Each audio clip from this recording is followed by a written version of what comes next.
Neil the Tigre was a member of one of the biggest boy bands of the 90s, High Boys.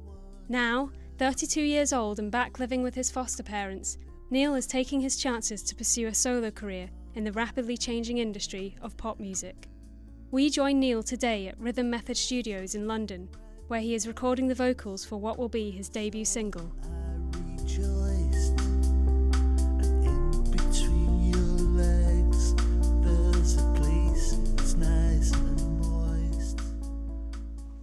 Tigre, thanks for talking to us today. You're very welcome, Pet. So you're going solo now, brave decision. Yeah, ever since the split from High Boys, it's just been ready for something new. You've had all the good times with the boys, all the parties and the drinking and the pussy, and you're just ready for something new and exciting, So decided to go solo. Didn't you get kicked out because you kept losing your voice halfway through shows? That's the thing is, it was more of a mutual decision, between me and the boys. To be fair, I thought their material was getting a little bit lugubrious for me, so I thought I'd move on to something fresher. And there's a lot of hanky-panky. I mean, that incident with the chicken drumstick, don't even get me started, all right?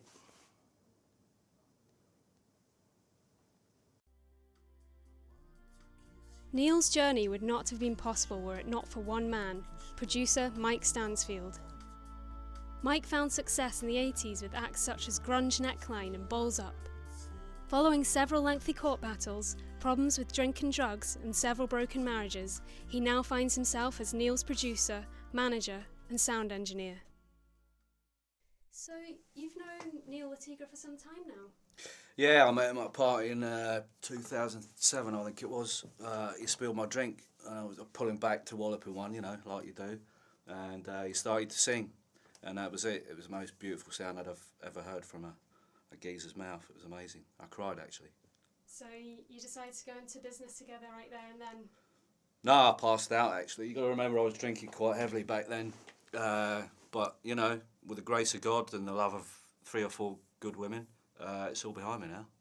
And how long's it been since you stopped drinking? I ain't giving up. I'm just up down to 1 bottle of Jack Daniels a day now.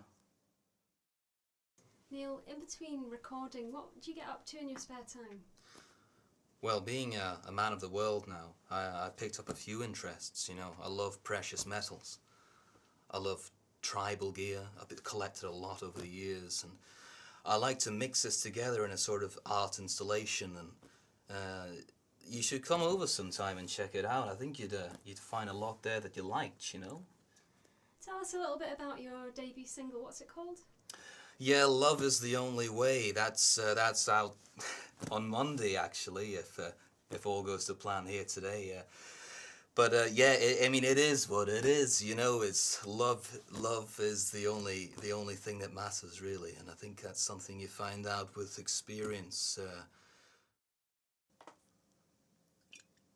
So, Mike, you've worked with some pretty impressive bands in the past. Tell us a bit about that. Yeah, wow. Drenched Cowboys, Jet Cream, Fanny Mill and the Nuggets, Jeff Stryker and Dandelion, Bowls Up, and of course Grunge Neckline. Remember them? No. Nah? Used to be the record to be the loudest metal band in the world at one time. I remember going to see them, and they were so loud my mate died. Just right there, just keeled over, died. It was a bit of a pain in the arse actually, because we had to sort of manoeuvre around him to the end of the gig, and then drag him outside to his mum and pile him in a Morris Minor, blue one I think, red leather seats. Speaking of famous acts, it's always a hot topic that you kept the surname of your ex-wife, Lisa Stansfield. Yeah, well, I thought it was drum up business, and look at me now, I do miss that beautiful cow though. Yeah! Boa constrictor, boa constrictor, boa constrictor. Neil, you're ready to... What? You're joking me, right? No. Neil, what's happened? Basically, my rider's not turned up, and I specifically requested fruit salad, baby sausages, and milk, for the vocal cords, and none of it's arrived. There's been a hiccup with the delivery, So, just breathe and come on, be strong. Come on, you're professional, you're a tiger. Come on. Camembert, camembert. Oh, yeah! Ooh! You know, I think he's really talented. You know, he reminds me of a young Cliff Richard, but you know, an all-round better version. Yeah, can you give us a level line, Neil, or something?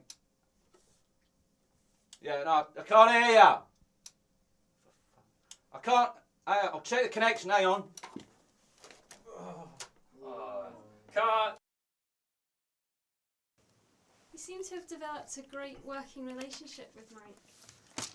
What a guy. Mike's great, you know. I mean, it's just we work together in perfect harmony in the studio, you know. It's like this, actually. If I was here, and he was here, you just feel that, don't you? The harmony. It's like our working relationship, here and here. So you prefer to work semi-naked? Yeah, I worked with the great Johnny Mau Mau in the 80s, yeah. So it's him that taught you to work this way then, because it enhanced the sound or helped with creativity? No, just like it. But I also like animals, precious animals, and one of my favourites I've been breeding recently in the greenhouse is the raccoon, and it's perfect. It's such a beautiful animal. Its pelt is fantastic, and if you like, I'll show you my farm sometime and some of the animals that I keep there. I think you and me will get on all right, actually. Yeah. What was your name? Yeah, that's when I met my fourth wife. Where's Neil, by the way? Where's the little f***ing Neil? Neil! Fuck's sake. He's in that f***ing toilet again.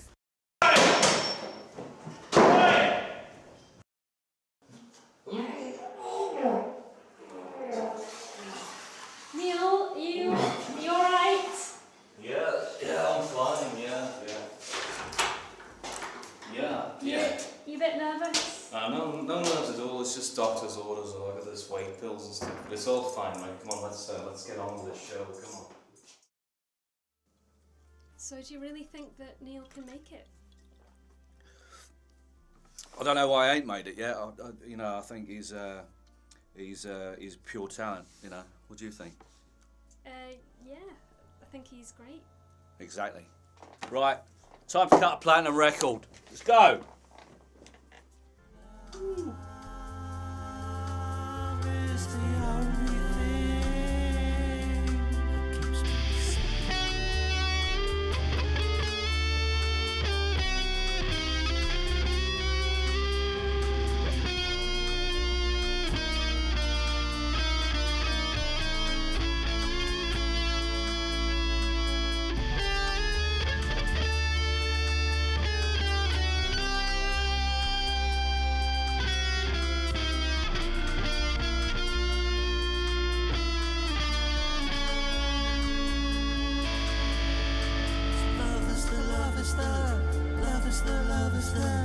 Love is the